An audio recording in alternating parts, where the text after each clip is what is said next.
Esther. The gulls do not land here anymore. I've noticed that this year they seem to shun the place. Maybe it's the depletion of the fishing stock driving them away. Perhaps it's me. When he first landed here, Donnelly wrote that the herds were sickly and their shepherds the lowest of the miserable classes that populate these Hebridean islands. 300 years later, even they have departed.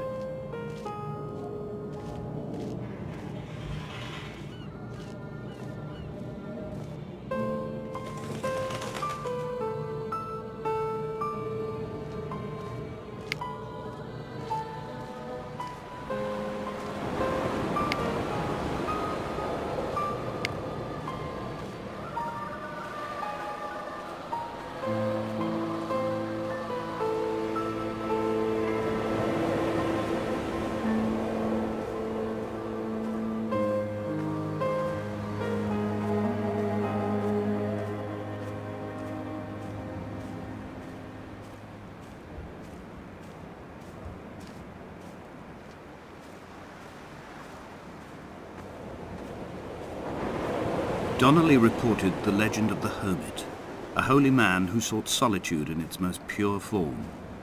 Allegedly, he rode here from the mainland in a boat without a bottom, so all the creatures of the sea could rise at night to converse with him. How disappointed he must have been with their chatter. Perhaps now, when all that haunts the ocean is the rubbish dumped from the tankers, he'd find more peace. They say he threw his arms wide in a valley on the south side, and the cliff opened up to provide him shelter. They say he died of fever 116 years later. The shepherds left gifts for him at the mouth of the cave, but Donnelly records they never claimed to have seen him. I have visited the cave and I have left my gifts, but like them, I appear to be an unworthy subject of his solitude.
Dear Esther, I have now driven the stretch of the M5 between Exeter and Bristol over 21 times.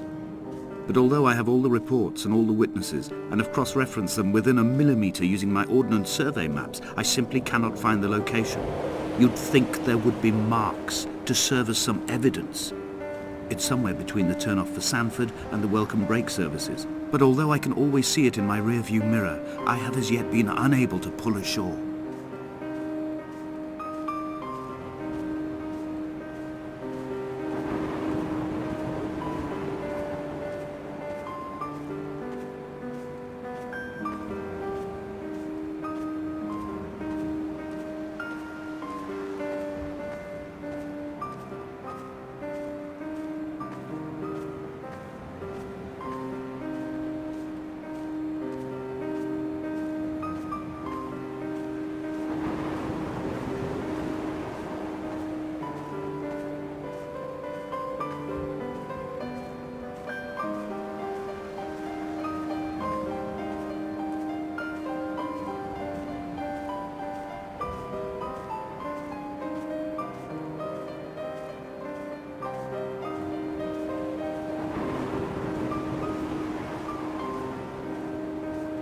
All night the boy has kept me lucid.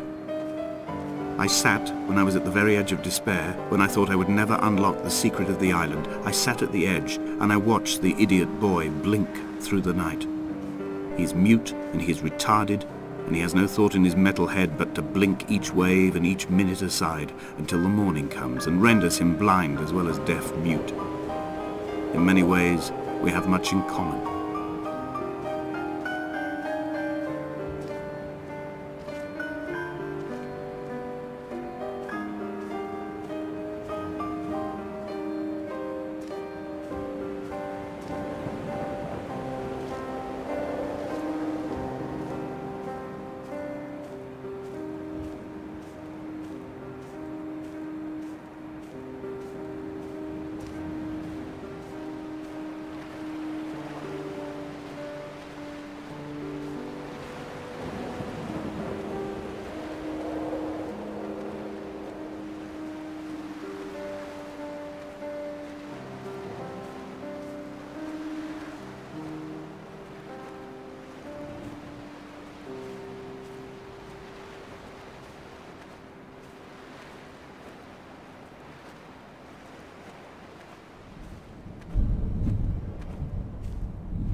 I had kidney stones and you visited me in the hospital.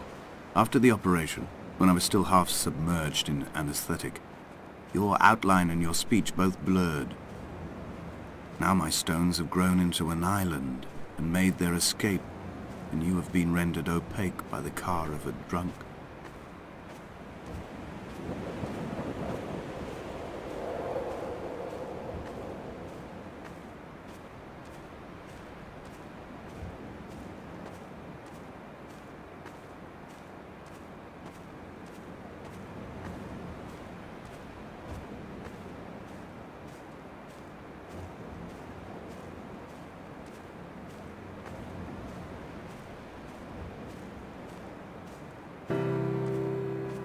I've begun to climb, away from the sea and towards the center.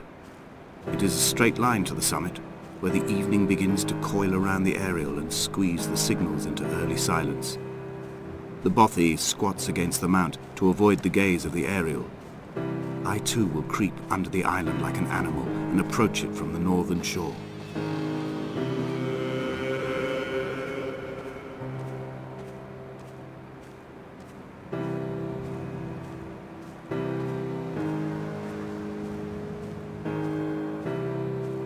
The bothy was constructed originally in the early 1700s.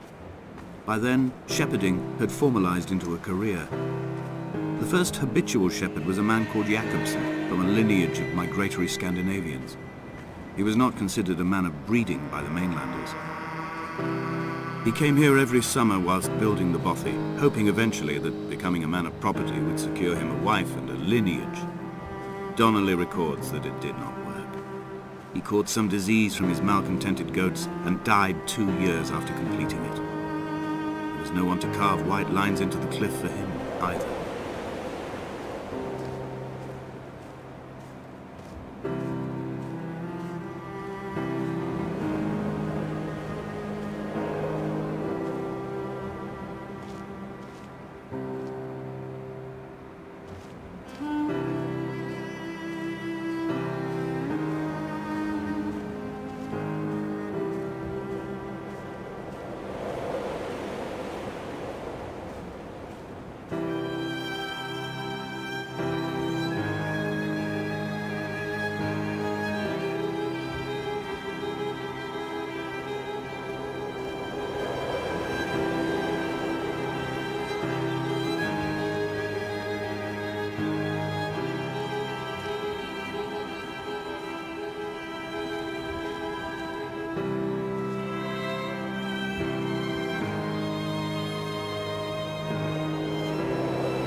Come back.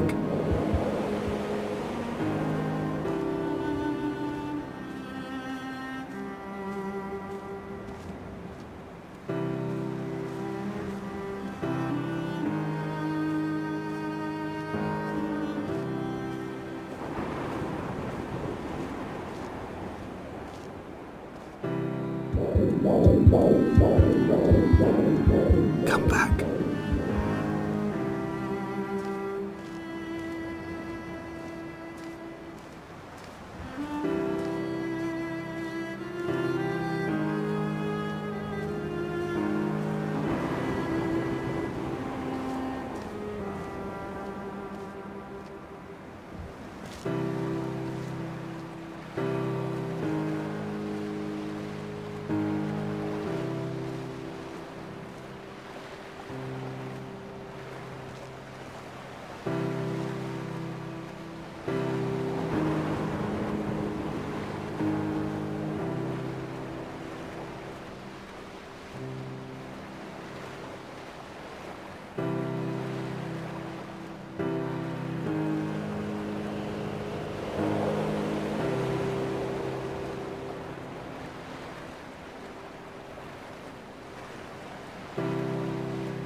From here, this last time, I have understood there is no turning back.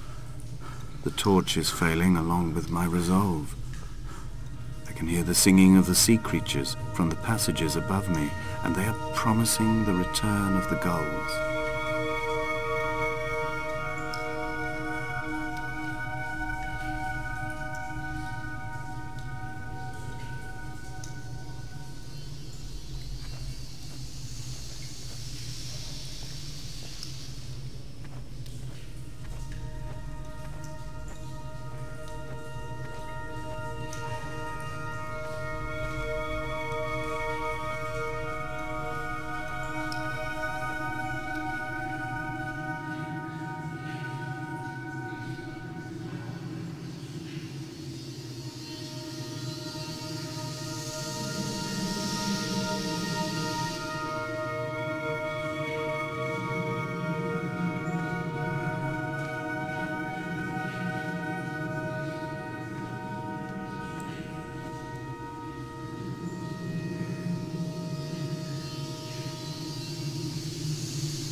In my final dream, I sat at peace with Jakobsen and watched the moon over the Sandford Junction.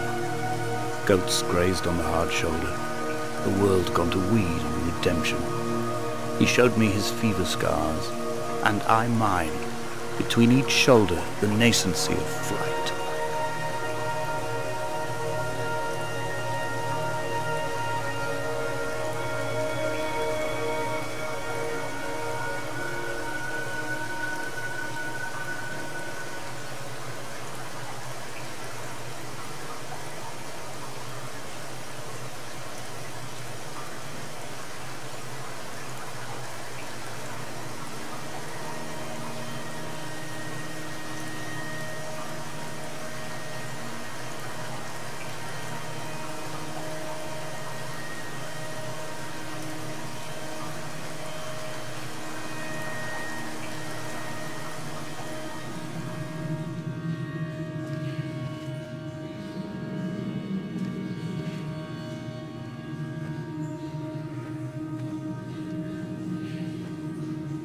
When I was coming round from the operation, I remember the light they shone in my eyes to check for pupil contraction.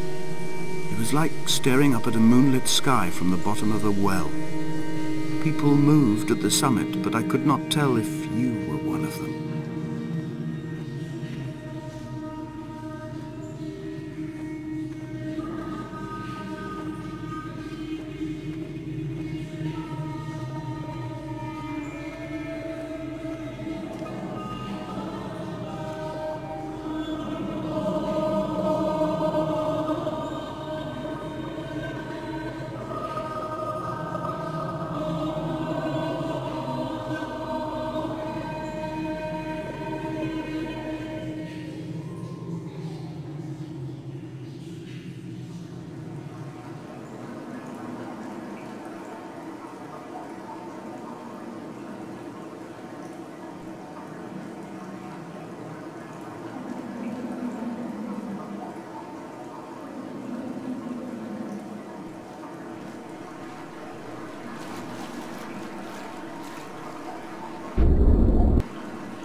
wish I could have known Donnelly in this place.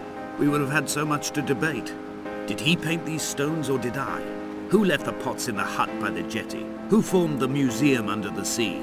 Who fell silently to his death into the frozen waters? Who erected this godforsaken aerial in the first place?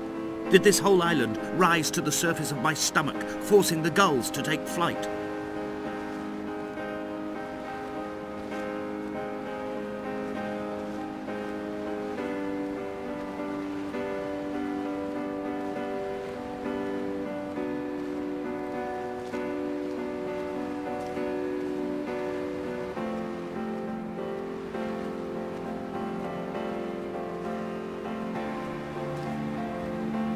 Fire and soil, I chose fire. It seemed the more contemporary of the options, the more sanitary. I could not bear the thought of the reassembly of such a room. Stitching arm to shoulder and femur to hip, charting a line of thread like traffic stilled on a motorway, making it all acceptable for tearful aunts and traumatized uncles flown in specially for the occasion. Reduce to ash, mix with water, make a phosphorescent paint for these rocks and ceiling.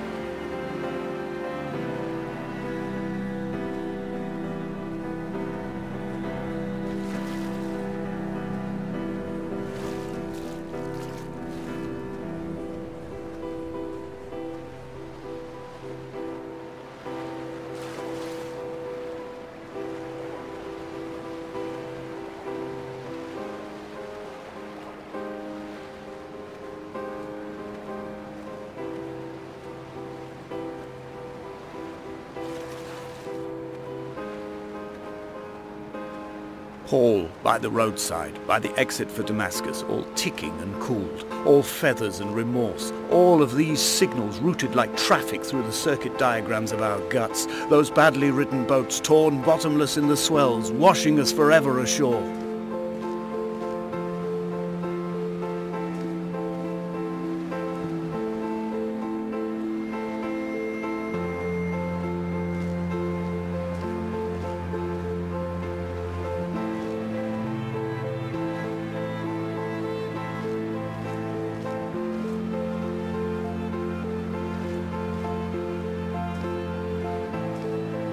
From here, I can see my armada. I collected all the letters I'd ever meant to send to you, if I'd have ever made it to the mainland, but had instead collected at the bottom of my rucksack, and I spread them out along the lost beach. Then I took each and every one, and I folded them into boats. I folded you into the creases, and then, as the sun was setting, I set the fleet to sail. Shattered into 21 pieces, I consigned you to the Atlantic, and I sat here until I'd watched all of you sink.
The pain in my leg sent me blind for a few minutes as I struggled up the cliff path. I swallowed another handful of painkillers, and now I feel almost lucid. The island around me has retreated to a hazed distance, whilst the moon appears to have descended into my palm to guide me. I can see a thick black line of infection reaching for my heart from the waistband of my trousers. Through the fugue, it's all the world like the path I have cut from the lowlands towards the aerial.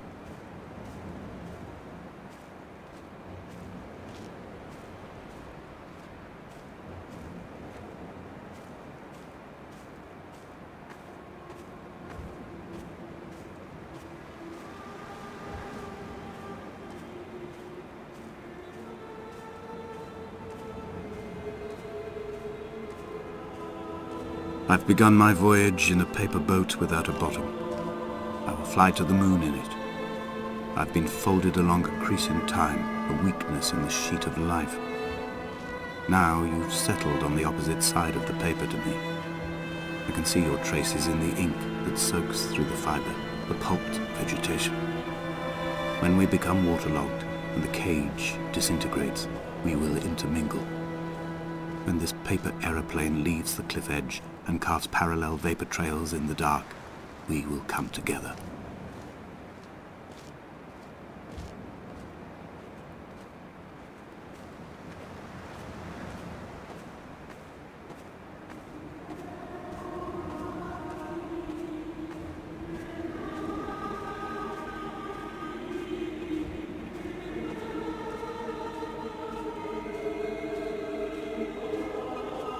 If only Donnelly had experienced this, he would have realized he was his own shoreline, as am I. Just as I am becoming this island, so he became his syphilis, retreating into the burning synapses, the stones, the infection.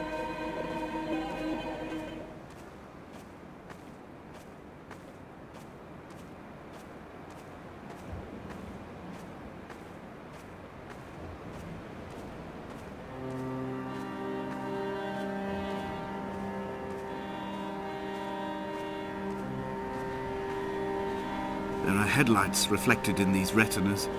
Too long in the tunnels of my island without a bottom. The sea creatures have risen to the surface, but the gulls are not here to carry them back to their nests. I've become fixed, open and staring, an eye turned on itself. I've become an infected leg whose tracking lines form a perfect map of the junctions of the M5. I will take the exit at mid-thigh and plummet to my Esther.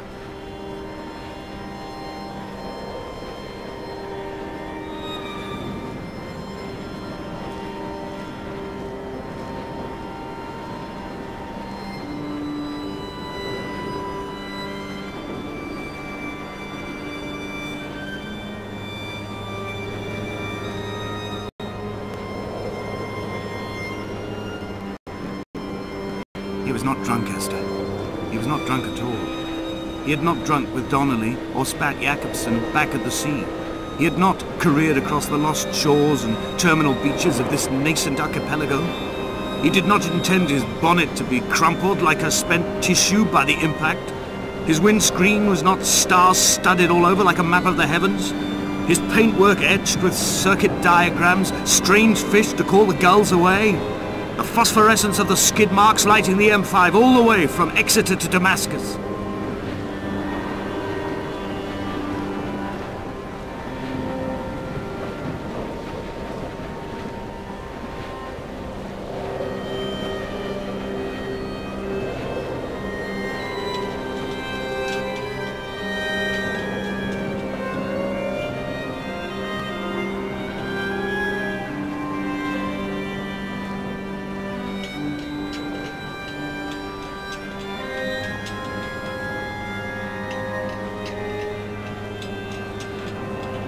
I have run out of places to climb. I will abandon this body and take to the air. Dear Esther, I have burnt my belongings, my books, this death certificate. Mine will be written all across this island. Who was Jakobsen? Who remembers him? Donnelly has written of him, but who was Donnelly? Who remembers him? I have painted, carved, hewn, scored into this space all that I could draw from him. There will be another to these shores to remember me. I will rise from the ocean like an island without bottom, come together like a stone, become an aerial, a beacon, that they will not forget you. We've always been drawn here. One day the gulls will return and nest in our bones and our history. I will look to my left and see Esther Donnelly flying beside me. I will look to my right and see Paul Jacobsen flying beside me. They will leave white lines carved into the air to reach the mainland, where help will be sent.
Come back.